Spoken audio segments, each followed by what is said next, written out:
صحابہ کرام نے روکا تھا، امام خود بخود چلے گئے، معاذ اللہ پھر امام کی خود غلطی ہے جی، کچھ لوگ کہتے ہیں۔ لیکن یہاں پر میں ایک نقطہ دینا چاہوں گا کہ امام علی مقام امام حسین علیہ السلام کی غلطی نہیں تھی۔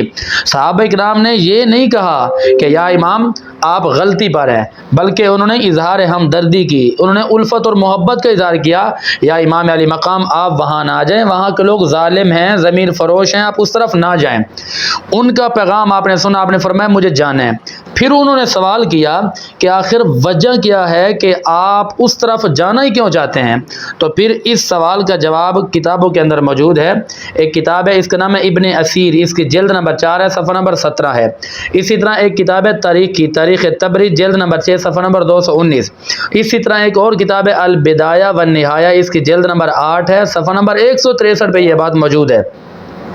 آپ نے فرمایا انی رأیت الرؤیا، میں نے خواب دیکھا ہے، امام حسین علیہ السلام نے فرمایا۔ اچھا خواب میں کیا دیکھا؟ فرأیت رسول اللہ صلی اللہ علیہ وسلم، فرماتے ہیں کہ میں نے امام الانبیاء نبی پاک علیہ السلام کی زیارت کی۔ فرماتے ہیں کہ اس کے اندر مجھے امام علی مقام نے ایک حکم دیا، اور وہ حکم میں تمہیں نہیں بتاؤں گا حتیٰ کہ میں اپنے خالق حقیقی سے جا ملوں گا۔ اب ان کا جذبہ اور بڑھ گیا، اور تجسس بڑھ گیا، اور جستجو بڑھ گئی کہ آخر کیا وجہ ہے۔ آپ نے فرمایا کہ مجھے اس لیے جانا ہے۔ تو پھر آپ نے وہاں پر ایک نقطہ دیا، فرمایا میرا جانے کا مقصد یہ ہے کہ تم نے مجھے روک کر اپنی محبت کا اظہار کیا ہے، میں وہاں جا کر حکم خدا اور حکم مصطفیٰ کی تعمیل کرنا چاہتا ہوں۔ تو آپ روانہ ہو گئے۔ تو یہ سفر جو ہے نا سن 60 ہجری کا ہے۔ پھر 2 محرم الحرام بروز جمعہ آپ جو ہے سن 61 ہجری کو اس میدان کربلا میں پہنچ جاتے ہیں، جس کے بارے میں آپ نے پوچھا کہ واقع کربلا، میدان کربلا کیا ہے۔ در حقیقت یہ حق و باطل کی ایک جنگ کا نام ہے، در حقیقت اسلام کو بچانے کے ایک مورچے کا نام ہے۔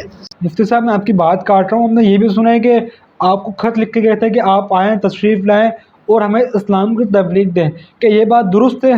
بالکل درست ہے۔ جب صحابہ کرام نے اعتراضات کے روکا نا، آپ کو عرض کیا کہ یا امام آپ وہاں نہ جائیں، ان کے اندر حضرت عبداللہ ابن عباس اور حضرت عبداللہ بن مطیع اور حضرت عبداللہ بن جعفر، انہوں نے کہا، اس میں حضرت عبداللہ بن عباس نے عرض کیا کہ یا امام یہ جو اہل کوفہ ہیں نا، یہ بہت ضمیر فروش لوگ ہیں، یہ بے وفا لوگ ہیں، آپ وہاں نہ جائیں۔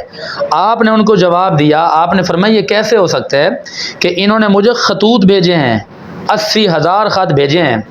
آپ نے فرمایا کہ ان کے خطوں کو دیکھتے ہوئے میں نے حضرت مسلم بن عقیل کو بھی وہاں پر بھیجا ہے کہ آپ وہاں جا کر حالات کا جائزہ لیں۔ حضرت مسلم بن عقیل جب وہاں پہنچتے ہیں نا، پہلے دن میں لوگوں نے بڑا شاندار ان کا استقبال کیا، اور ایک دن کے اندر جو ہے تقریباً ایک روایت ملتے ہے کہ 18,000، ایک روایت ملتے ہے کہ 80,000 لوگوں نے آپ کے ہاتھ پر بیعت کی۔